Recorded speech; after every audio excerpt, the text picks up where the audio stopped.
Mio'opokoiksi, also fish. So thank you for joining us today. Um, and I just gives me great pleasure to introduce these two women. I had the very distinct honor of having them present with us at the Montana State Conference. I believe it was last year, and I've known Chaniel for a very long time. So it's great that they have been able to bring this information to us all, um, because I got to see it firsthand, and I my staff will tell you that when I came back from the presentation, I just raved about it. I kept talking about it. I kept telling them this is what they're doing and this is how they're using information, and so I'm really glad that we are able to bring it to you all, and you are able to learn from these very talented and dedicated women. So, without further ado, we're going to go ahead and get started. I'd like to go ahead and introduce Wendy and Chaniel. They'll go ahead and tell you way more about themselves than I ever could. So, thank you for joining us.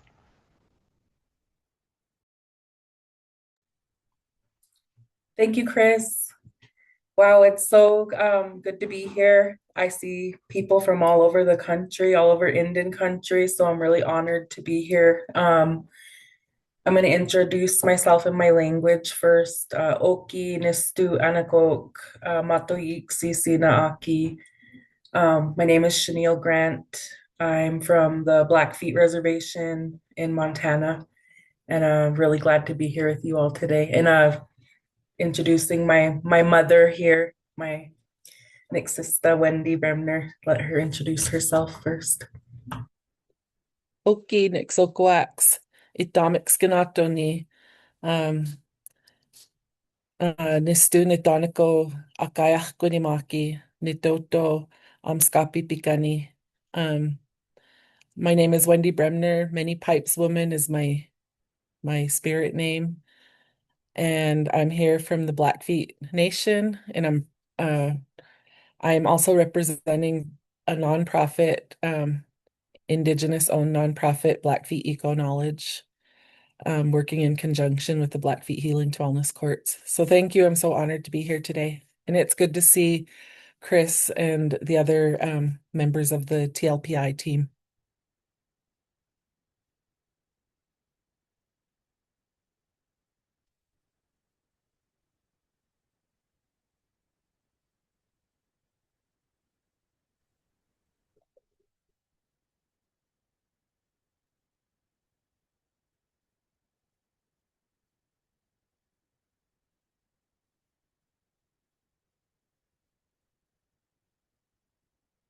So today our learning objectives will be to explore community collaboration and strategic planning for a culturally grounded healing model.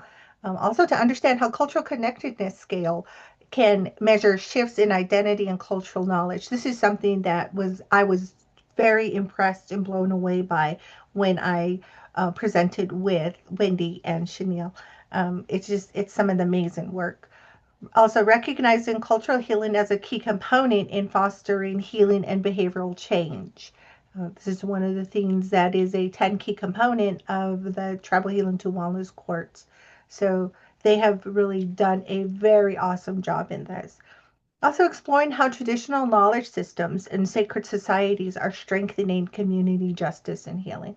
Again, it speaks to that restorative justice, and not putting people away but pulling them back in. How is it that we do that, and how does our culture and how do our traditional systems do that? Also, to acknowledge the value of using culturally relevant data to support cultural programming as an evidence-based practice.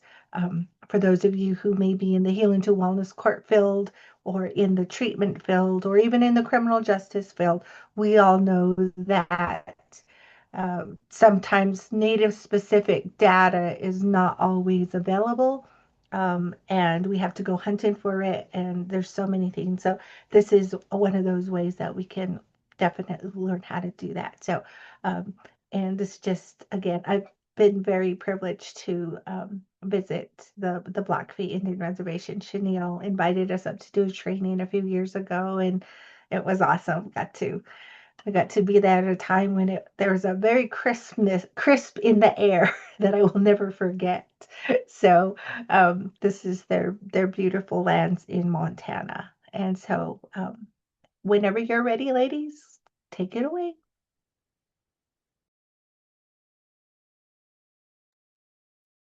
Go ahead.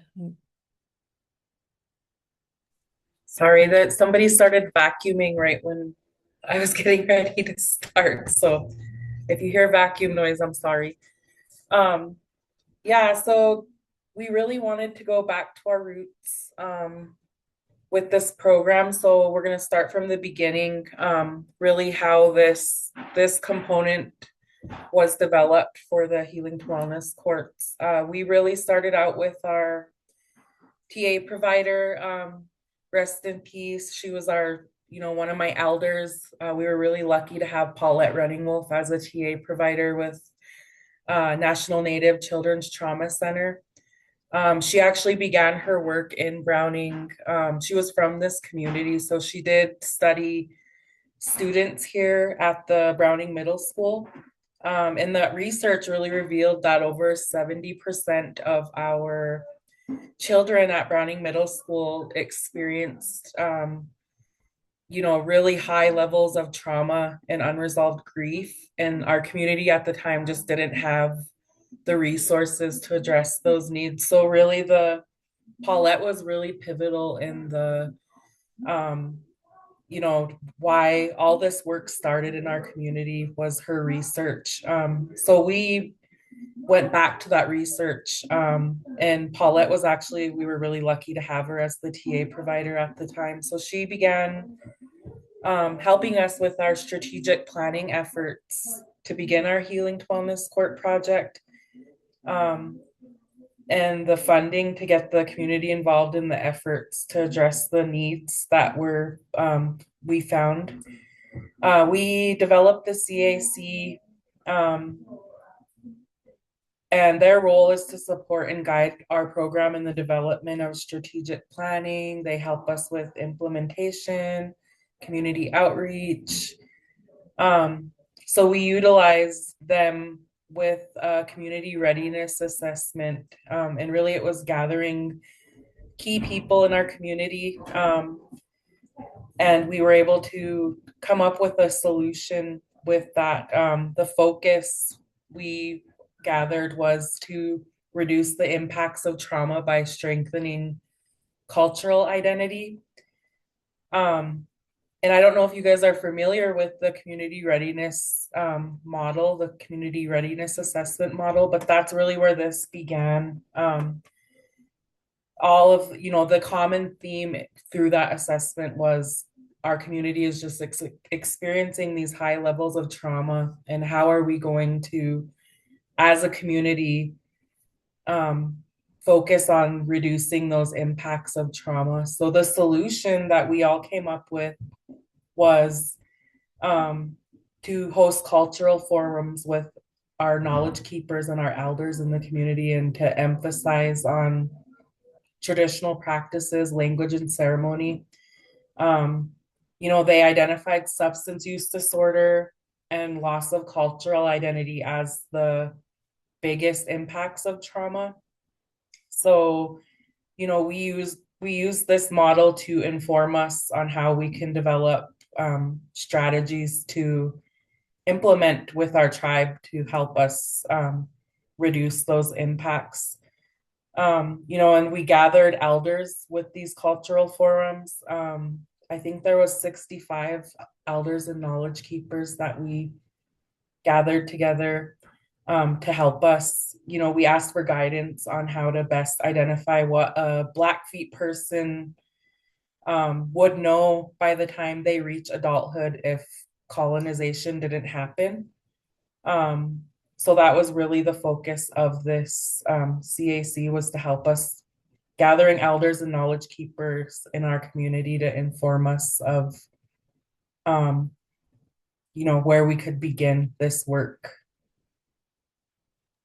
Wendy, do you have And any? we were standing on the shoulders of some local elders that were also doing work in this area, um, really focusing on how our community has gotten to get to the point that it's at where our people are so broken down and hurt that we're having to have these kinds of interventions, and trying to understand and get our minds around what really is happening. In some of the work of Dr. Leroy Little Bear from the Blackfoot Confederacy, and also Narcissus Blood and Ryan Heavyhead from the Blackfoot Confederacy, really focused on the changing or the clashing of the two paradigms that we're experiencing after colonization, the erasure of our healing methods and our connection to um, healing interventions that we traditionally had that made us very strong people, to this point now where there's another Western paradigm where there are good healing interventions as well, but they don't often, I mean, they don't always completely work for us because there's this historical trauma portion of it as well. And so our community really, in through these cultural forums, really validated that. There was a series of interviews with, I think, 15 people. Shanti could tell you for sure. Um, Community leaders as well as the forums with the elders, and they all came to the same conclusion that the substance use disorder is a symptom of the real root problem, and that's our disconnection from our culture and our cultural healing methods that we traditionally have had for thousands of years. And so the goals of our project have really been around that, what our own community has given us to work on. Yeah, the biggest thing to take from this is that this model came from our community, so our community owns it, and we developed it together. We can go to the next slide.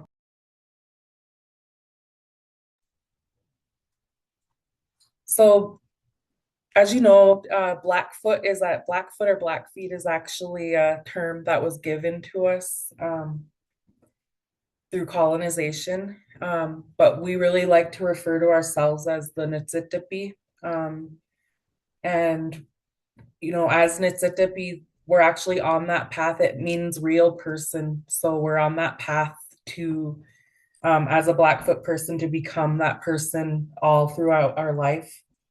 And these modules are actually a pathway to forming that identity.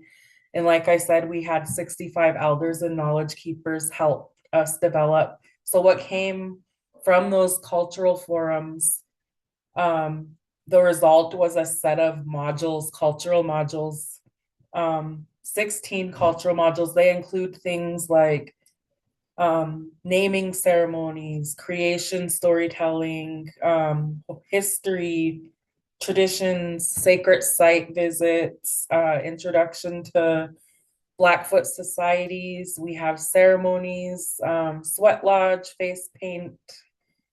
We do arts and some crafting modules, songs. There's language embedded into these. And these first sets of modules were developed on traditional practices, language, ceremony, and identity. And we started out, there was limitations to it. COVID happened, so there was some challenges getting these going, but those photos to the right are our first set of modules we completed with a cohort of participants. There's there's pictures in there of them completing their Parfleche bag project. They were able to make moccasins. They attend some storytelling and lessons from elders, naming ceremonies. And then that picture on the right there is actually a veteran who entered our adult healing to wellness court. He did make his Parfleche bag project. We'll talk more about that in the next slides, but He was actually a veteran, and his parfleche bag really represented his time in the service, the military. So that was, they're everything that they're completing, there's a meaning behind it and there's a deeper purpose for it. The so with federal funding, there's always restrictions and limitations to what you can do with that. So we actually partnered with a local nonprofit organization, Blackfoot Eco Knowledge. Wendy actually works for Blackfeet Eco Knowledge to help us refine these culture modules. They're really, Wendy, if you want to talk more about Blackfoot Eco Knowledge, but we actually were able to, blow past all of the federal restrictions, our funding restrictions that prevented different parts of the implementing certain parts of modules from being completed. And we actually now have full complete data sets after this full round of modules that we're utilizing as data now. And Blackfoot Eco Knowledge, Wendy can talk more about that. So Blackfeet Eco Knowledge is a nonprofit organization, and it was created by Tyson and Lana Runningwell for the purpose of getting past red tape and barriers that are due to that cultural clashing, like a non-recognition that feeding people is part of our culture at any event, that our elders are just as equal to any other any other consultant that we might be paying and should be treated equally for the level of knowledge that they have reflected in their payment. And so those kinds of restrictions that we were facing were difficult to overcome, and it wasn't just with the federal system. With our tribal system, there's a requirement for any business person to have a business license, and sometimes elders just don't, it's just not in their realm of thinking to even think about payment and asking for payment. It's just something we give them in reciprocity for the knowledge they're sharing. And so they're not a consultant in that sense that you're going to have them fill out paperwork and stuff like that. And so working with Blackfeet Eco Knowledge, whose mission um, is to connect people back to our cultural teachings, in order to bring them closer to the land and to rebuilding that relationship with land, has really helped us overcome those barriers. They've been able to really help us develop a better curriculum that's and get the elders in that really they have strong connections with elders throughout our confederacy that are actual knowledge keepers in the areas that we want to teach in our curriculum. They actually have the recognized transfers of knowledge that are required to be considered an elder in that area. And so they're able to get those people for us. And it's just been a really good relationship between the two of us. And our project for Blackfeet Eco Knowledge is called the Way of Life Project. And it's actually open to more than just the Healing to Wellness Court participants, but um, because the um, because the Healing to Wellness Court participants are required to be there, I would say that they're definitely the most consistent participants of any of our modules.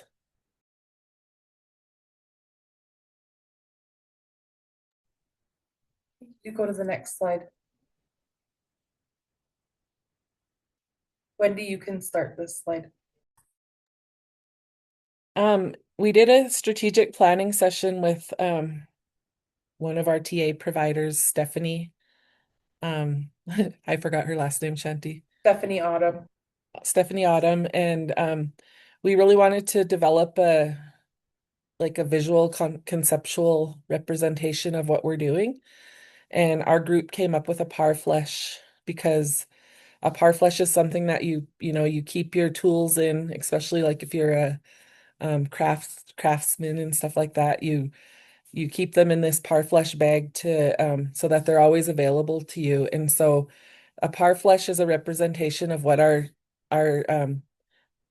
our participants are doing. They're gathering tools throughout this whole process of whether it be treatment tools or cultural tools or whatever tools they're, just the access to elders and stuff like that. They're keeping them within that parfleche bag. Um, and they could put actual physical representations of those things that they're learning. And so I just think that we came up with that parfleche model just to show them that they're building this whole bag of tools, and then ultimately they're leading up to you could see on the right the Blackfoot Akogotsin Circle Camp, which is our summer solstice ceremony, which is one of the highest ceremonies we have on their Blackfeet reservation, and that's where the ultimate gathering, they work up to that event, and we they're able to participate by that point after completing all of the modules. Yeah, and I don't know if you guys, most people I know in Indian country are aware what parfleche bags are, but if you're not aware, they're something that Plains tribes usually made from rawhide, usually buffalo rawhide. Um, and they're lightweight, they're waterproof. You're able to carry them and transport your important items, sacred items. And we would place them on a travois for horseback, or on our dogs back in the dog days.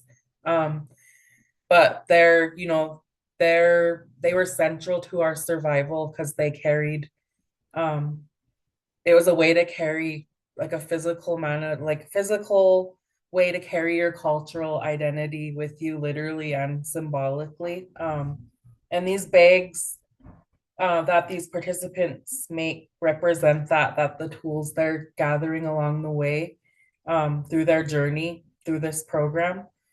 They're more than just containers. They're expressions of our identity, our creativity. Like I said, with that participant, the veteran, he actually put his seal on that bag. He had a whole story of what went into that bag, and you know, parts of his military experience, why the symbols on that bag represented his growth as a person and his healing, his tools. So, that strategic planning, our judge was actually one of the Judge Rides Up the Door was one of the people that really wanted this piece in our programming. So we really went with that.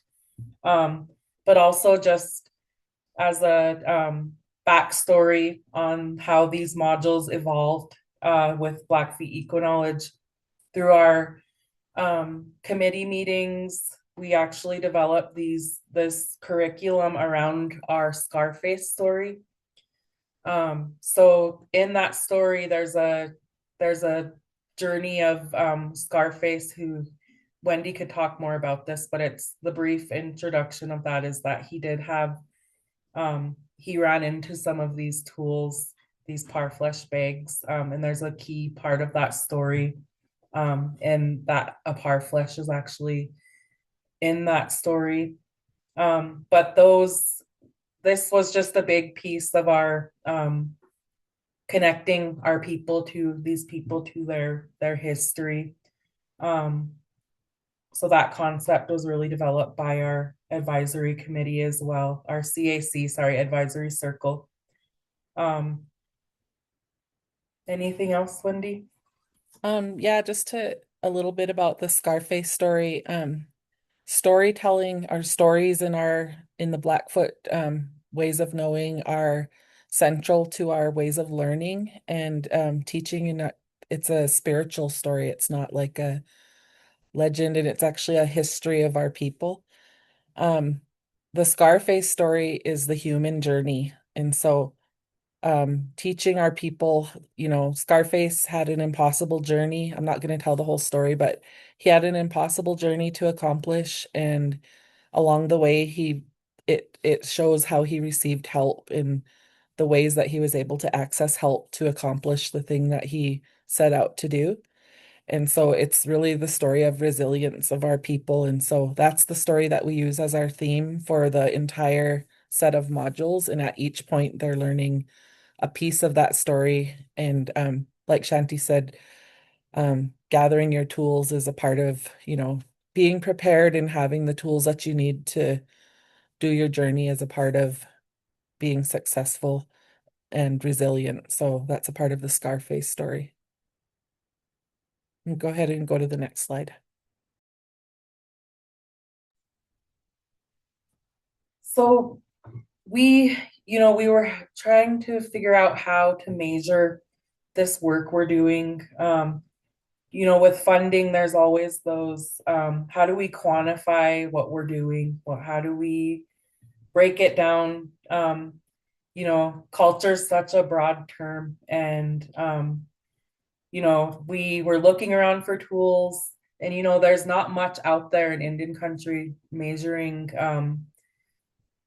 for tribal nations to use, especially because we're all so unique. So what really attracted me to this cultural connectedness scale, it was developed by Natives, Indigenous people in Canada, Angela Snowshoe. You guys can find it there. It was developed in Canada.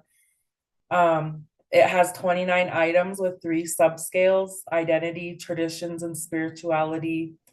It's an Indigenous qualitative methodological framework, and it was really developed as culture as a determinant of health. So it was really, what attracted me to it is it helps to conceptualize cultural connectedness, and it allows us to explore culture and how it's enhancing the health and wellness of Indigenous youth. That was their goal. But it really, what attracted me to it was the adaptability. So you can actually take this tool. She gives you permission in her, in her research that she wants tribes to take this and use it in their, adapt it to their own nation. So that's what really attracted me. But this is really just helping us explore it. But we also understand that, you know, this, we have a traditional court. Wendy, do you want to explain that part about the how it's a traditional court, and it's just as important to measure that part of the. Yeah, so because we told you the story of how we developed this court system on the wishes of our people. And so the actual Healing to Wellness Court is a traditional court based on rebuilding our people through culture as the main theme of it.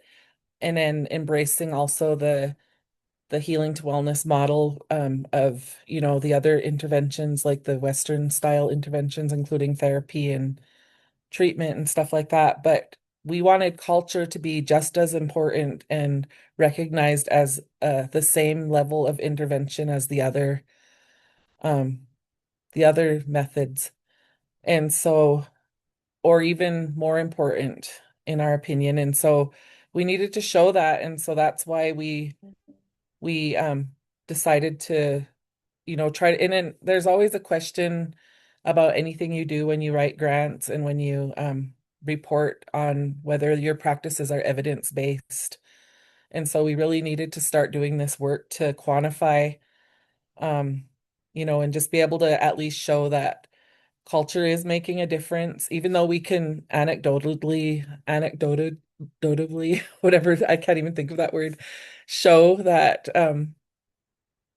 it is, we know it's happening. We just need to be able to show that to people not from our community so that we can receive funding and, the same recognition for our culture as other interventions. And this picture on the right is actually their version of the cultural connectedness scale. So you can find this. You just got to search for this tool, but you can find it under that name. But as you can see, we'll talk about how we adapted it, but this is like the blueprint of the cultural connectedness scale. And And it uses a Likert scale, so the main things being measured are identity, traditions, and spirituality, but each of those has a Likert scale measurement made up of different questions. And so these questions that are shown here are just some of them. It's 29 questions, so they fit into different categories. Hey, you could go to the next slide. So part of the adaptations, I guess, we actually had to develop that Likert scale for the way we were measuring it. Wendy is actually a part of her background is stats, so she really helped us develop that tool. But the biggest thing was we adapted it to fit our own community defined metrics. So we actually collect our cultural connectedness scale pre-program and post-program. So when they enter the program and after they enter the program. And the pre-scores, we noticed average, they have some cultural connection. And then the post scores, they're showing strong cultural connection. And we're actually seeing this after only attending 5 modules. So, and why I say 5 modules is we do these modules in a cohort. So they're offered at certain times of the year. So some of them don't receive the full set of modules. They're invited to them, but they may enter the program later on. So we do try to catch those ones up that enter later on, but they're in the cohort and they're only attending certain amounts. So even after just 5 modules, we're seeing those scores increase. And especially there's subsections. The desire to learn section and the involvement in cultural practice subcategories. Those totals, we're seeing those increasing really significantly. So they're starting out super low, and those scores are increasing in those areas. Which is showing their their desire to learn. And we'll talk more about that. I'll let Wendy talk more about that. But the adaptations that we made to this tool include changes in language regarding our tribe. So specifically, it was little things. There were certain sections that talked about ceremonial medicines in the previous one. So for example, Blackfeet, we don't smudge with sage or cedar. So, we removed those things off of our scale. And there's also questions specific to language. So those are certain little things we've changed. We didn't change them too much, but there was some changes to the questioning. There's also, there's limitations, of course, to data collection. We understand that, there's different ways everybody learns. So just taking that into account, that measuring data is, it's kind of a Western methodology. And we understand that there's limitations to that and how tribes understand knowledge and receiving knowledge. For Blackfeet people, we know that knowledge is it's alive, it's an energy. So we may all sit through the same module, but learn something differently from that module. So, because these questions are pretty, they're general questions, we're hoping to expand that in the future to having more post-module questions or data sets where we can collect data at different data points, not just pre and post data, so that we're capturing the level of knowledge they're receiving or what they're receiving through each specific module at certain times. We also had challenges through this process. Like I said, the COVID-19 pandemic, we got the modules already, and then the pandemic came, and that halted progress. So we only have very limited data sets right now. We're gathering more. The program length is an average of 12 months long. So some participants receive more of the modules and some may not.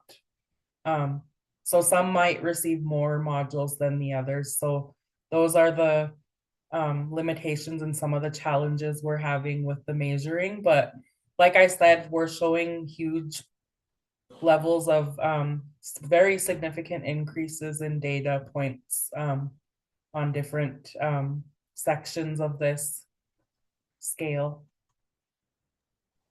And one of the things that Shanti kind of touched on it about how we really believe in the Blackfoot way that knowledge is an energy. It's also something that you're never going to know everything. Like we always have more to learn. And so I think that we've talked about the desire to learn and involvement in cultural practices subcategory scores really reflecting that these are self-reported scores. And so when the participants first take them before they've learned anything, they have a shame, like all Native people carry a shame of what they don't know. And so they claim to know more than maybe later on when they fill it out again, they realize that there was a lot that they didn't know and a lot that they can still learn and how to access that. And we've learned as a team, the people, we've all attended all of these modules with our clients and we've grown as people because every time we could hear the Scarface story every day of our lifetime, and we would still learn something new every time we hear it from a different elder. Each elder teaches it and has a different perspective or a different lesson that is going to be emphasized in that story. And so we've all learned and grown in our journeys as well, along with our participants. Um, but I think that it's been really important to recognize that their ability to, I mean, it humbles you when you know that what our elder says is, you don't know that you don't know that you don't even know. And so there's so much that we need to know that we were purposely denied access to as a people. And we have to be gentle with ourselves and allow ourselves to release the pride and shame that was put upon our people through the historical trauma and just allow ourselves to learn. And I think our participants they're blessed in that they're able to finally reach that point by having all of this access to these elders that are really, really knowledgeable in our Blackfoot culture, and just to be able to start learning and realizing that they don't know that their journey can begin as a learner. And that's the most important thing, is that we recognize that we have a lot to learn no matter where we are in life, and none of us are above the other. And I think that really is something that they reflect in this subcategory data that we're seeing. Next slide, please. And really quickly, there was a question in the chat about the modules. I just wanted to clarify that we do 2 modules a month. There's always a crafting module and then an elder teaching module. So they're every other week, usually bi-weekly. And they're usually 4 to 6 hours long. The crafting modules are a little longer, but we try to host those pretty consistently every other week.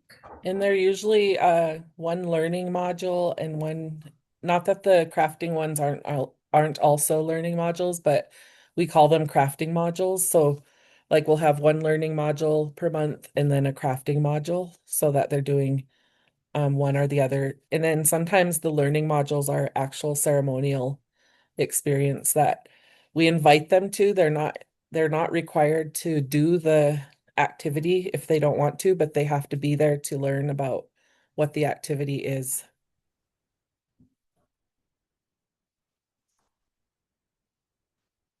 I'm not seeing the picture. We actually, sorry, so this digital storytelling, we actually have the full video on available if anybody would like to see that. We just can't show that here today. But the digital storytelling was included in the original development of the cultural modules as a post-program kind of storytelling. Because we recognize that oral tradition is really sacred. And it's this digital storytelling is more like a modern version of that. So it helps participants also explore their journeys through what they're learning about traditions, ceremonies, and teachings, but also it's really rich qualitative data that show the impacts of this cultural module and how in ways numbers can't show this piece of it. So this is really representative of their story and how they're telling it, because we know their voices are also important. And we're also seeing that through, I don't know if you guys are all funded through BJA, OJJDP, but some of the reporting, they're recognizing stories as evidence of program success. So stories are important, and we're allowing our participants to tell those stories. It's evidence of our program success, but they also break stigma around addiction and justice involvement and healing by showing the human experience and like being hopeful and how they're telling their story through their voice. So this story, I'll kind of explain it to you all. She gave us permission to share this, but she starts out with saying what addiction kind of took from her. And she talks about losing weight, and she didn't really care about anything, and she missed her family but couldn't go home because she couldn't stop using. And so she was feeling really disconnected and putting herself in really dangerous situations. She actually shows a photo of her. She was getting abscesses on her arms from injecting drugs, and it's really a powerful story. And she talks about how the cultural modules, she was learning about her culture, and she joined the program and everything started to change for her. She got into sober living. But she really included lots of pieces of her cultural modules in her bags, and making the parfleche bag, going to a sweat. She really enjoyed all of the modules that she's, her story is just so powerful.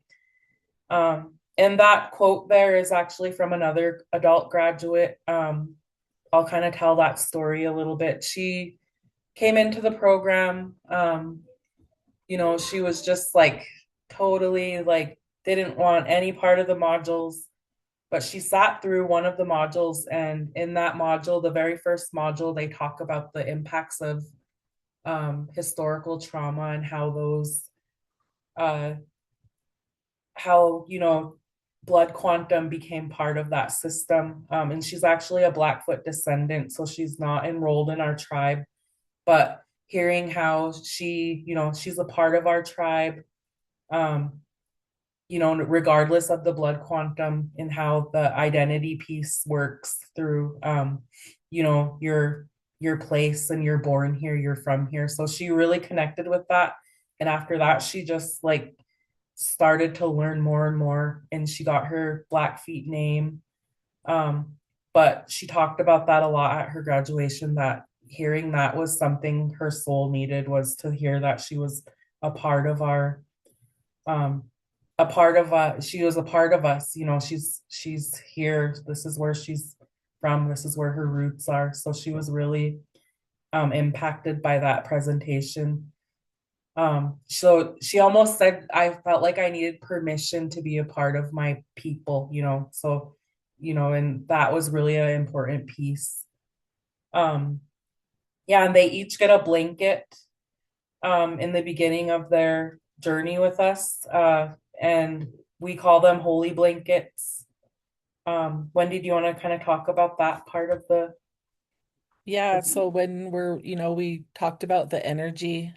Um, Energy is a central part of Blackfoot ways of knowing. And when you're walking in a holy space, it's really important to have that protection. And that blanket that you carry always represents a shield. And so even when you're not at ceremony, that blanket still represents a shield that can, that you can turn for protection and comfort. And that same participant and other participants have said that, they had anxiety or they had, um, other issues that they were dealing with, and they grabbed their blankets and later, and it helped them get past that moment. And so it's another physical representation of wrapping your culture around you. And it's also very, very tied to the Scarface story. Um, and I wanted to say too that we forgot to say that, sometimes in these modules, our participants are just beginning their journey of healing and they're coming off of things like fentanyl. And they might be still under the influence of things like that. And so I've seen participants, just they have to be there, they're required to be there, but they look like they're out of it. They're sleeping. They're like, they're just like mad that they have to be there. But slowly that breaks down. And so in our recognition of, in our education system, um, much is left to the learner. And so maybe at that point they weren't ready to learn, but that energy entered into their spirit and it may still come to them at a later time and still help them. So regardless of whether they, just like little kids running around in the room or being present at a ceremony, you may not think that they're learning because they don't look like they're listening, but they still receive that energy, that knowledge energy, and it may come to them at a later time. And so that's how we look at our participants in our modules, that, you know, they can't be disruptive. Like we will ask them to step out or something if they're being disruptive, which they usually are never. They're so respectful of elders.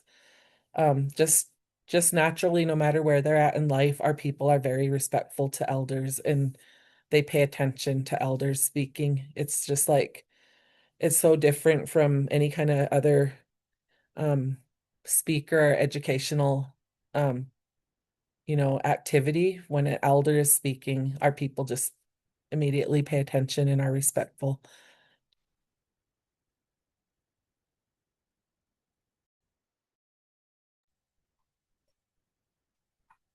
and we do have some limitations of the digital stories. So right now we're hoping to, we need training and equipment on how to develop digital stories because it can kind of be challenging. So now we're just allowing participants to use whatever they know to use. So a lot of them are using TikTok to create these stories. So, we're hoping in the future that we can add that skill to our team to help build more, um, I guess, user friendly. But we're hoping to really in get into this digital storytelling piece and really improve it by using, really nice software or, editing them. And so these are really raw videos when we get them. So we're really hoping to improve that part of this piece of our programming.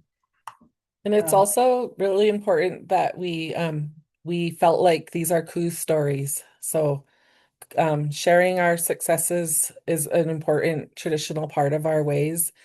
Um, we tell the stories of how we overcame things, and then at the end of our stories, we say, and I share that with you, with, whoever they want to share it with in the room, and they're passing that energy of how they overcame to the next person. And so oftentimes our other new participants that are just entering the program are present at these graduation ceremonies where they show the digital storytelling. And I think it really helps them. It's that passing of that coup story on to them to help them through their journey. And the transformations you see in these videos is it's just like mind blowing. So you'll see them in the beginning of their use and to when they're healed, and like they're just like night and day different people by that the end of those slides. So it's really powerful way to tell show success, program success. Okay, next slide.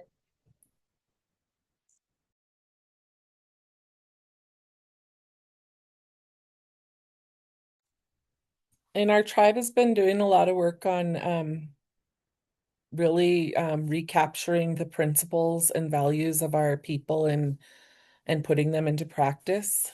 Um, my sister Lana and I have been working with a program, Accelerate Montana and the Blackfeet tribe to really recapture those and make them a living principle that we can um, put into the workplace and put into practice throughout our community to get us back to healing. And so I've in our journey with our participants, we're also doing that work ourselves and sharing those values with our participants and also teaching them how to practice those living principles.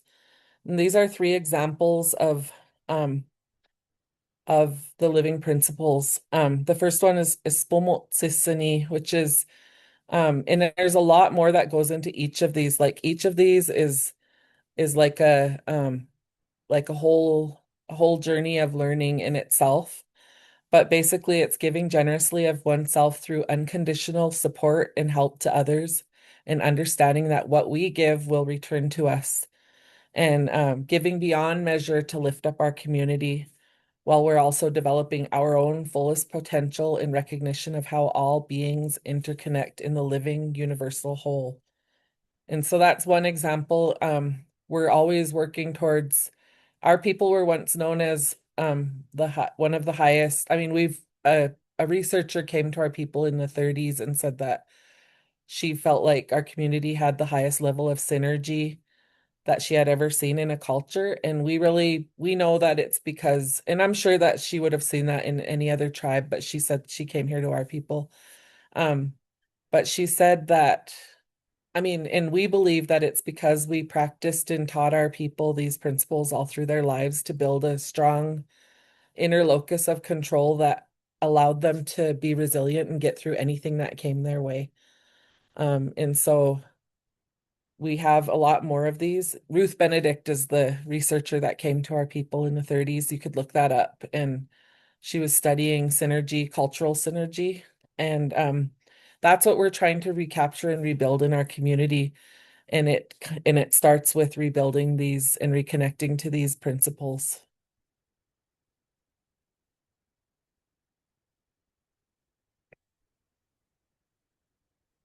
I guess before we move on, just that last one, the pictures kind of represent Sakumamoksini, which is achievement. And what it means is like we recognize one another's achievement and celebrate one another's achievements.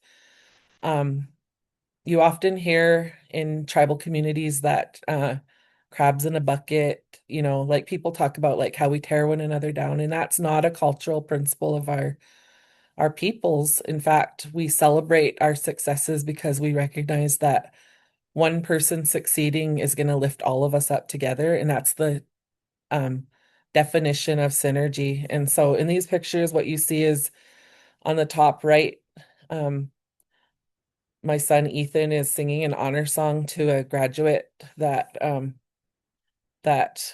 graduated from the Healing to Wellness program, and he was a young man that Two graduates. um, what?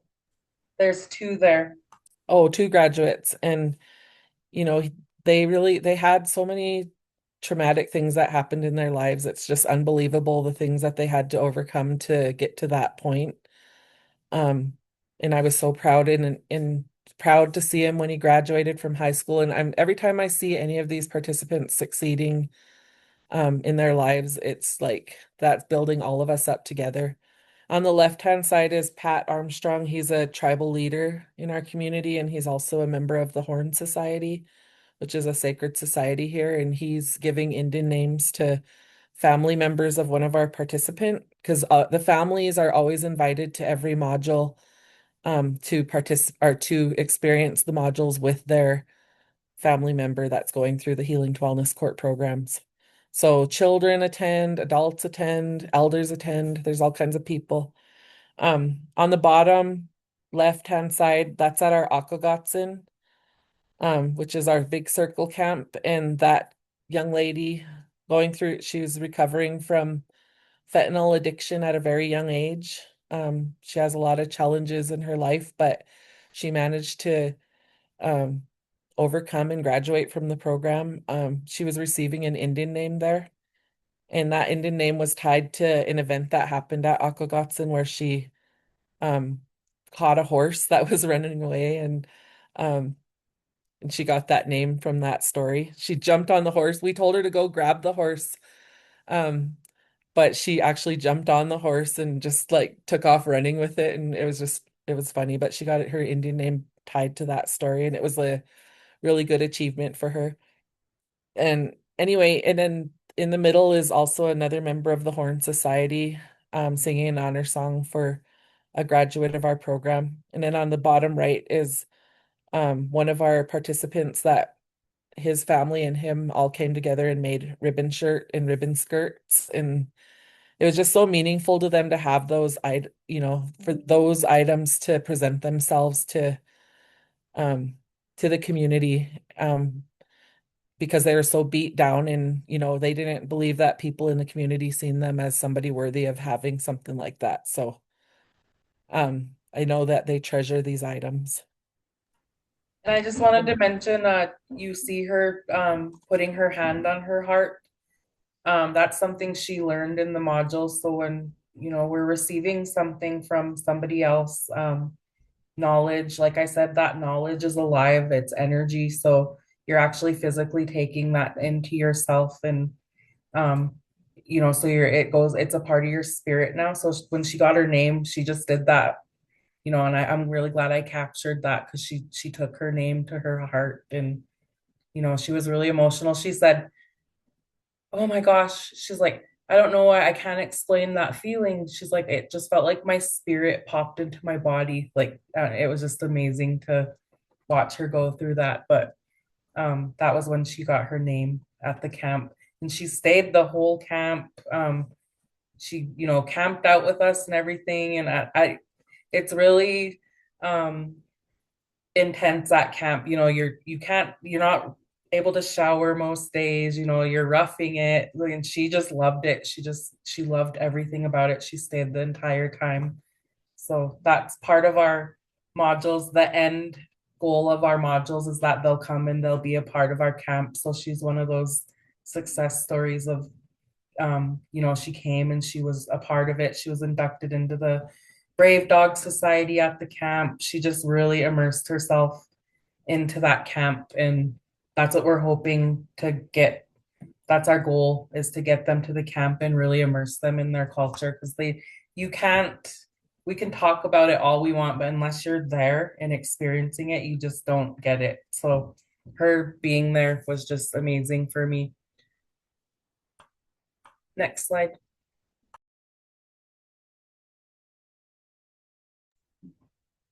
So we hope you all took something from this. I'm really glad we were able to share this with you all. Just some things to take home. We're hoping that, that planning these types of programs, you got to do it with your community, not for your community. So really engaging your entire community and even the planning process, pre-planning process. So that community readiness assessment, that community readiness model is really a good tool to begin with. And then, of course, strategic planning, but centering your own culture, your own specific culture as the foundation. And remember, like, you got to remember the importance of honoring your cultural contributors appropriately, like Wendy said in the beginning, working with your local elders and knowledge keepers, but also your youth to adapt these tools. like I said, we swapped references to specific ceremonies or lands with some that reflected our local traditions. And um, we also utilize tools to reflect the teachings that come directly from our community. So um, ask yourselves, what does healing mean to you, and what needs aren't being met in your community? Those are the things you want to really answer for yourself. But really ensure that the tool you're using reflects those values in your community. We're all part of Indian country, but we're all part of very beautiful, different cultures. And um, we got to remember that when we're planning these programs and developing them, that they're not for our community, they're part of us, and we have to develop them with our people. So And also just recognizing that you don't have to be the cultural expert yourself, that, it's actually a cultural practice to recognize that there are actual experts in our community. And like for the Blackfoot people, our method of becoming an elder is through the transfer ceremony, meaning that the person had to have experienced, these different societies or held different bundles and passed them on in order to become an elder. And so they're just like any other, I mean, they're not just like any other, but they're similar to like somebody holding a PhD in culture. And so we recognize them as the experts rather than trying to pretend like we know ourselves more than we know. And so we try to bring those experts in to talk to our people as much as we can. And there are areas that we're also we may be experts in ourselves as cultural practitioners, and that's okay too. But I think it's just really important to always remember that we should never speak about things that we weren't given the rights to speak to in our tribal communities. And so what our jobs are is to do the work to find those people and to bring them onto your team to help your people connect to them, because they need to have access to them after like if this knowledge didn't hit them until maybe after they graduated from the program, you want them to know who to go to after. And so it's really important for them to develop those connections with those mentors that will be important throughout their life. and just something to take away. Culture is really a broad term, and that's something this tool really helps break culture down into pieces. So, the cultural connectedness scale, the subcategories are identity, worldview, values, beliefs, um, participation in cultural practices, language, and the desire to learn about your culture or language. So those are all compiled into this measuring of culture. Um, so all of these tools, we hope you guys learned something today about data collection. We know, data is important. And like I said, we're hoping to really expand this, and we're actually getting ready to start a new round of modules here next week. So we're really excited to capture more data. We have a lot of pre-scores right now, but we're hoping to get more of the full picture of this next round of modules. And we're hoping to try to develop like sub data points where we can measure how much they've grown from each module. So we can also incorporate that into, because especially the ones that don't, there's other reasons why people don't get to go to every module, like they may need inpatient treatment off the reservation or something, and they're not here to participate, and so they miss out on some of the modules. And we want to measure the ones that they do and just like see how significant those were to their journey. So we're just always constantly adapting and learning from our own practices. Yeah, and our modules will start next week and they go all the way till the end of July at our Akagatsin Circle Camp. That's when they end.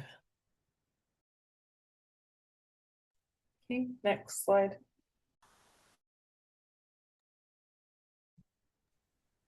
That's our contact information. If you guys have any questions, any other, if you need to follow up, or we're always here to help, just reach out to us.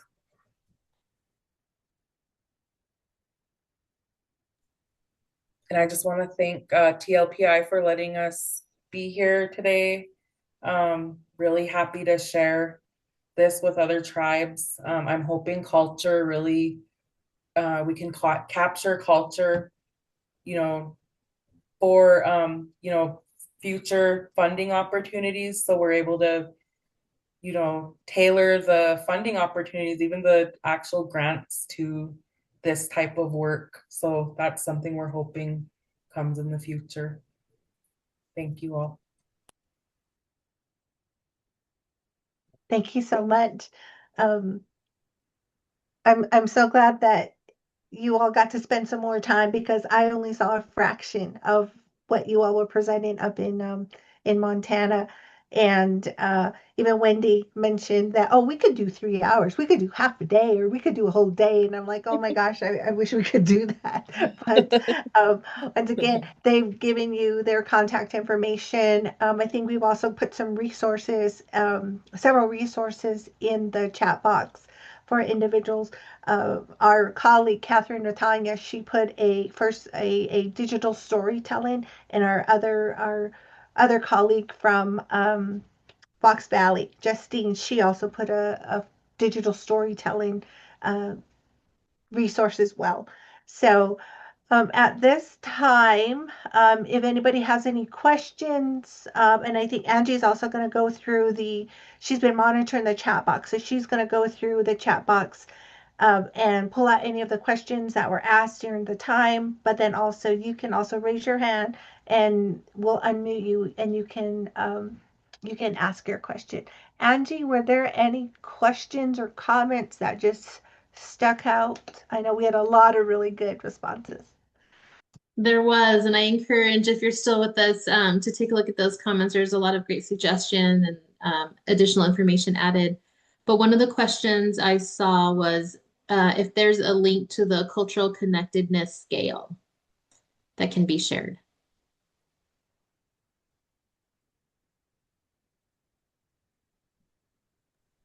Yes. I'm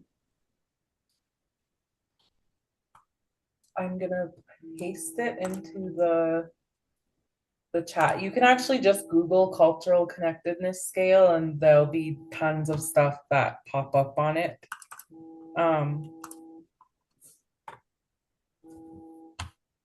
Angela Snowshoe is the author of this tool. Before we go on, I also wanted to acknowledge Alana Running Wolf, who is also part of your team and who also does this work. So I just wanted to acknowledge her because she was also dropping things into the chat box.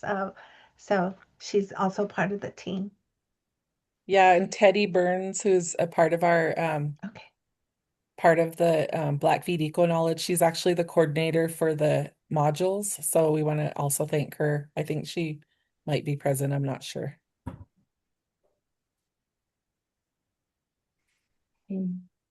Yeah. If you have a question, feel free to still put it in the chat, or you can raise your hand and we'll unmute you for you to ask. I just wanted to mention Missy and Brianna and Georgina. I saw your request for the video. Lori, I just saw yours. So I've been noting your email address so we can make sure that we get that sent to you.